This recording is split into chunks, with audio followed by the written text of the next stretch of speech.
സുരേഷ് ഗോപിയെ ജയിപ്പിച്ചത് ഞങ്ങളാണ്. മതം എന്ന് പറഞ്ഞാൽ നല്ലൊരു ശതമാനം വികാരമാണ്.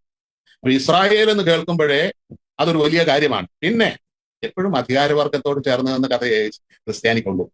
ഇവിടുത്തെ ക്രിസ്ത്യാനികളായ ഞങ്ങളൊക്കെ ആഗ്രഹിച്ചു ഇവിടുത്തെ ബ്രിട്ടീഷുകാർ ഒരിക്കലും പോകില്ല, സൂര്യനെ സംബന്ധിക്കാത്ത സാമ്രാജ്യമാണ്, ഇവിടുന്ന് അവർക്കൊരു തിരിച്ചുപോക്കില്ല, ഇവിടെ തന്നെ അവർ കാണും.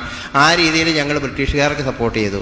സ്വാതന്ത്ര്യ സമര സേനാനികൾ ഒളിച്ചിരിക്കുന്നിടം ഒറ്റിക്കൊടുത്തു, അവരെ പിടിപ്പിച്ചു.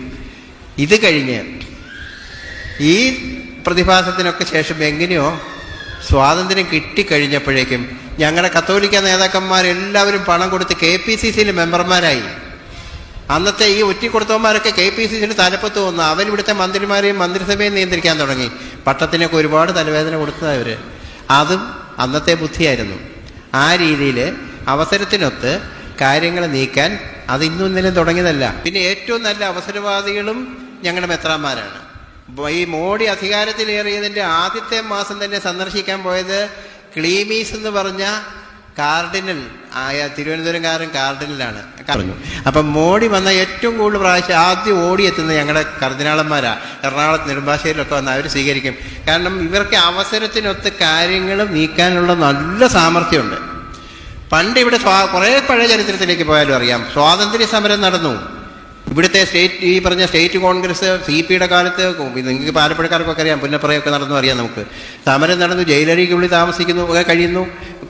ഈ യഹൂദനെ തന്നെ പീഡിപ്പിക്കാൻ ജർമ്മനിയിൽ കൂട്ടുന്ന ആളുകളാണ് ക്രിസ്ത്യാനികൾ. ഹിറ്റ്ലറുടെ കൂടെ ആയിരുന്നു. യഹൂദന്മാരെ പ്രൊട്ടക്ട് ചെയ്തുകൊണ്ടിരുന്ന മുഴുവൻ മുസ്ലിങ്ങളാണ്. 2000 യഹൂദന്മാരെ കൊന്നത് മുഴുവൻ ക്രിസ്ത്യാനിയാണ്. ഫെർണാണ്ടോ ഡിസവല്ല 2 ലക്ഷം യഹൂദന്മാരെ കൊന്നു. നെപ്പോളിയൻ്റെ കാലത്ത് 4 ലക്ഷം പേരെ കൊന്നു. ഹിറ്റ്ലറുടെ കാലത്ത് 60 ലക്ഷം യഹൂദന്മാരെ കൊന്നു. 2000 കൊല്ലം ഈ യേശുക്രിസ്തുവിനെ കുറിച്ച് തൂക്കിയത് യഹൂദന്മാരാണെന്ന് പറഞ്ഞുകൊണ്ട് യഹൂദന്മാരെ കൊല ചെയ്തുകൊണ്ടേയിരുന്നു. ഏറ്റവും കൂടുതൽ ജൂസിനെ കൊന്നത് ക്രിസ്ത്യാനികൾ. 1.5 കോടി യഹൂദന്മാരെ കൊന്നത് ക്രിസ്ത്യാനികൾ. ഹോളോകോസ്റ്റ് ആണ് സാറി പറയുന്നത്. ഹോളോകോസ്റ്റിൽ 60 ലക്ഷം. ഹിറ്റ്ലർ കത്തോലിക്കനായിരുന്നു. നെപ്പോളിയൻ കത്തോലിക്കനായിരുന്നു. ഫെർണാണ്ടോ ഡിസവല്ല കത്തോലിക്കനായിരുന്നു. അവർ 3 കൂടെ മാത്രം കൊന്നൊടുക്കിയിട്ടുള്ളത് 1 കോടിയുടെ അടുത്താണ്. അമേരിക്കക്കാർ വന്ന് ഇറാഖിൽ ബോംബിട്ട് 10 ലക്ഷം പേരെ കൊന്നു. അത് പീസ് കീപ്പിംഗ്. ഇറാഖികൾ അവരുടെ മണ്ണിന് വേണ്ടി തിരിച്ചൊരു ബോംബ് പൊട്ടിച്ചാൽ അത് ടെററിസം. അഫ്ഗാനിസ്ഥാനി ക്രിസ്ത്യാനികൾ ചെന്ന് അവിടെ ഒരു 25 ലക്ഷം പേരെ കൊന്നു. 1 അഫ്ഗാൻ സ്ത്രീ വിധവ സ്ത്രീയാണ്, ഭർത്താവ് കൊല്ലപ്പെട്ടാണ്. അത് നേഷൻ ബിൽഡിംഗ്. അഫ്ഗാനികൾ അവരുടെ മണ്ണിന് വേണ്ടി തിരിച്ച് ബോംബ് പൊട്ടിച്ചാൽ ടെററിസം. ഹിരോഷിമയിലും നാഗാസാക്കിലും ക്രിസ്ത്യാനി ബോംബിട്ട് 2 ലക്ഷം പേരെ ബന്ധം കരിച്ച്. അപ്പോൾ ഹിരോഷിമയിൽ ബോംബിട്ടത് ക്രിസ്ത്യാനിയല്ല, അമേരിക്കക്കാരൻ. ഏതാ? അപ്പോൾ രാജ്യത്തിൻ്റെ പേര് പറയും. ക്രിസ്ത്യാനി ബോംബിട്ടത് ക്രിസ്ത്യാനി എന്ന് പറയത്തില്ല. ഇവിടെയാണ് ഈ പ്രൊപ്പഗണ്ട എന്ന് പറയുന്നത്. ഈ പ്രൊപ്പഗണ്ട വെച്ചിട്ടാണ് ജനത്തെ സെപ്പറേറ്റ് ചെയ്യുന്നത്. അത് തന്നെയാണ് ഇംഗ്ലണ്ടിൽ സംഭവിച്ചത്. പുതിയൊരു സഭയുണ്ടായപ്പോ അത് തന്നെയാണ് എല്ലായിടത്തും നടന്നിട്ടുള്ളത്.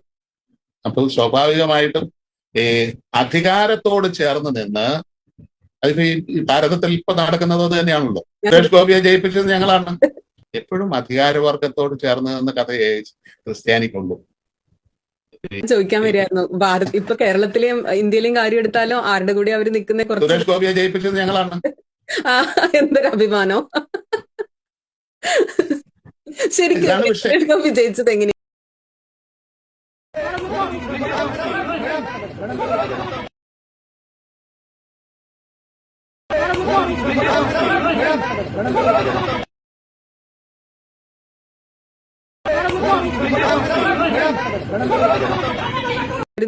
സുരേഷ് ഗോപിയെ ജയിപ്പിച്ചത് ഞങ്ങളാണ്.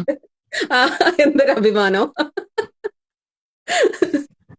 ഞാനിവിടെ പറയാൻ ആഗ്രഹിക്കുന്ന കാര്യം, മുസ്ലിം വിരോധം ഈ ക്രൈസ്തവ സമൂഹത്തിൽ വർദ്ധിച്ചു വരുന്ന പോലെ എനിക്ക് തോന്നിയിട്ടുണ്ട്. മെത്രാന്മാർ ലവ് ജിഹാദ് ഉണ്ട് എന്നൊക്കെ പറയുക, പിന്തുണ കൊടുക്കുന്ന പ്രതീതിയാണുണ്ടായത്. ലവ് ജിഹാദിനെക്കുറിച്ച് കാസ ശക്തമായ ആൻറ്റി മുസ്ലിം വികാരത്തിൻ്റെ ഒരു സംഘടനയാണത്.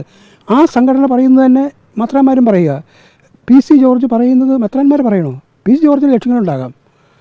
ഇവിടെ നമ്മൾ ഇത് ഇങ്ങനെ ഇല്ല എന്ന് സംഘടിതമായ ഒരു പദ്ധതി, ഒരു ആസൂത്രിത പദ്ധതി മുസ്ലിങ്ങളുടെ ഇടയിൽ ഇല്ല എന്ന് NIA പോലുള്ള ഗവൺമെൻറ് ഒരു ഏജൻസിയും കണ്ടിട്ടില്ല. അങ്ങനെയുള്ളപ്പോൾ കോമൺ സെൻസിന് വിരുദ്ധമായി ഒരു കാര്യം പറയുമ്പോൾ അത് വർഗീയമായ ചേരിതിരിവാകാണ്. അത് പാടില്ല. സഭയുടെ ഭാഗത്തു നിന്ന് വർഗീയത ഉണ്ടാകാൻ പാടില്ല. നമ്മുടെ സമൂഹത്തിൽ പരസ്പരം വെറുക്കുന്ന ഒരു സമൂഹമായി മാറുന്നത് തികച്ചും അപകടകരമാണ്. ഒരു വെടിക്കെട്ട് വെച്ചിരിക്കുന്ന സ്ഥലത്ത് അലസമായി നിന്ന് വെടിവലിക്കരുത്. ഇത് ഞാൻ മെത്രാന്മാരോടോ സമൂഹത്തിലെ ആളോ പറയേണ്ടതില്ല. നമ്മൾ അപകടകരമായ ലോകത്തിലാണ് ജീവിക്കുന്നത്. വെറും വെറുപ്പും വർഗീയതയും സായിപ്പന്മാർ മാത്രം മതി, വേറെ ആരും പാടില്ല എന്ന് പറയുന്ന ചിന്താഗതി. അങ്ങനെയുള്ള അത് ഹിന്ദുമതത്തിലായാലും ഇസ്ലാം മതത്തിലായാലും അത്തരം വർഗീയതകൾ വർദ്ധിക്കുമ്പോൾ ക്രൈസ്തവ സമൂഹം എന്താ കാണിക്കേണ്ടത്? ഇവിടെ കുരിശിൽ തറയ്ക്കപ്പെട്ടവൻ്റെ പേരിലാണ് ക്രിസ്തു നിൽക്കുന്നത്. കുരിശിൽ തറയ്ക്കത് പ്രശ്നം പരിഹരിക്കുന്ന ഒരു മാർഗമായിട്ട് മെത്രാന്മാർ കാണുന്നുണ്ടോ? വളരെ സങ്കടമുണ്ട് ഇങ്ങനെയൊക്കെ പറയുന്നതിൽ. കത്തോലിക്ക സഭ ഇപ്പോൾ ഈ RSSൻ്റെ പത്രം എഴുതിയോണ്ടില്ലേ ഏറ്റവും കൂടുതൽ സമ്പത്ത് വഖഫിനല്ല കത്തോലിക്ക സഭയ്ക്ക്. മനസ്സിലാക്കണം, രാഷ്ട്രീയ പാർട്ടികളെ മനസ്സിലാക്കാൻ മെത്രാന്മാർ പരാജയപ്പെടുന്നു എന്നുള്ളതിൻ്റെ സൂചനയാണിതൊക്കെ. ഒരു ബില്ല് അവതരിപ്പിച്ചിരിക്കുക വഖഫ് പരിഷ്കരിക്കണമെന്ന്. അത് കോൺഗ്രസ് പറയുന്നൊരു കാര്യം നോക്കുക, നല്ല കാര്യങ്ങൾ ആര് പറഞ്ഞാലും സ്വീകരിക്കണം. അവരോടുകൂടി ചോദിച്ച് അവരുടെ കൂടി ഒരു അംഗീകാരത്തോടുകൂടി പരിഷ്കരിക്കുക. നാളെ മറ്റന്നാളോ ഇവിടെ കത്തോലിക്ക സഭ 100 കണക്കിന് കോളേജും സ്കൂളുകൾ നടത്തുന്നുണ്ട്. ആ സ്കൂൾ നടത്തുന്നതിനെക്കുറിച്ച് പരാതികളുണ്ട്. മൈനോറിറ്റി കമ്മീഷൻ്റെ പേരിലാണ് നടത്തുന്നത്, മൈനോറിറ്റി റൈറ്റിൻ്റെ പേരിലാണ്. അതൊക്കെ പുതിയ ബില്ല് കൊണ്ടുകിടന്ന് മാറ്റിമറിക്കാൻ അടിച്ചേൽപ്പിക്കാൻ ശ്രമിച്ചാൽ, അതിനകത്ത് വേറെ ന്യൂനപക്ഷം സഹായിക്കാൻ കൊടുത്താൽ, മെത്രാന്മാർ ഇതുവരെ ഉപദേശിച്ചാൽ എന്തായിരിക്കും സുന്നിമാരുടെ മുള്ളമാരോ അല്ലെങ്കിൽ സ്വാമിമാരോ പറഞ്ഞാൽ എന്തായിരിക്കും ക്രൈസ്തവരുടെ വികാരം? ഇതെല്ലാം ഒന്ന് കാണാനും നമ്മളൊക്കെ ജീവിക്കുന്ന കൂവമുണ്ടോ എന്ന് ഞാൻ പറഞ്ഞത് ശരിയല്ല. ചെറിയ ലോകത്തിലാകരുത്, വലിയ ലോകത്തിൽ ജീവിക്കാൻ ശ്രമിക്കണം, മനസ്സ് വലുതാക്കാൻ ശ്രമിക്കണം.